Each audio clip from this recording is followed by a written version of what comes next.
Sec a rencontré la première édition de la Transostrea, la traversée du bassin d'Arcachon à la nage, organisée par Anne-Sophie Menson, coach sportive à la Teste. Dans des conditions idéales, 35 nageurs ont relevé le défi qui consistait à rejoindre la jetée Bélisaire de l'Èche-Cap-Ferré à celle du Moulot à Arcachon.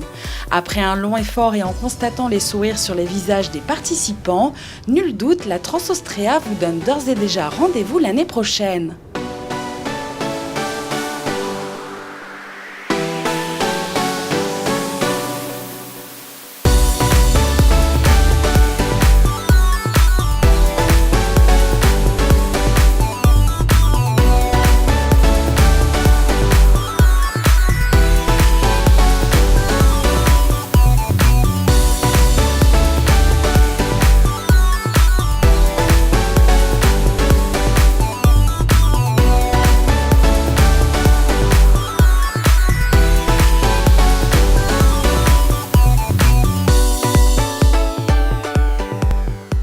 C'est une belle expérience et que c'est peut-être la seule manière de traverser le bassin puisqu'il y a une assistance.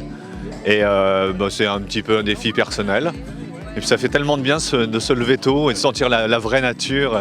C'était excellent, super. Alors moi je trouvais ça génial. C'est un événement particulier où on peut apprécier de nager dans le bassin dans des conditions fabuleuses. Et c'est un exploit, enfin un exploit, c'est pas un exploit mais c'est un défi bien sympa avec des gens bien sympas autour. C'est vrai. On a partagé des moments fabuleux pendant les entraînements et tout, donc c'était génial, vraiment super. C'est vrai qu'il y a eu 2-3 sessions d'entraînement en eau vive où on a pu justement créer des liens vraiment bien sympathiques. Et là, ce parcours là, 3 km 3 il me semble, voilà, super bonne sensation et dans un endroit idyllique. Merci Anso! Merci Anso! Oui, c'était super! Ça fait plaisir de retrouver une ambiance pareille sur le bassin avec une météo propice et puis un plan d'eau qui était aujourd'hui très favorable. Voilà. Je l'ai fait un peu parce que mon oncle était gendarme à Arcachon et qu'il la faisait dans les années 70 et je me suis dit un jour je la ferai. Et grâce à Anne-Sophie qui l'avait fait il y a 2 ans, je me dis c'est l'occasion ou jamais, je lui en ai parlé et je suis sûre que j'étais pas la seule, que d'autres personnes ont dit nous aussi on aimerait la faire. Et grâce à elle et à cette organisation, on a pu réaliser une belle aventure.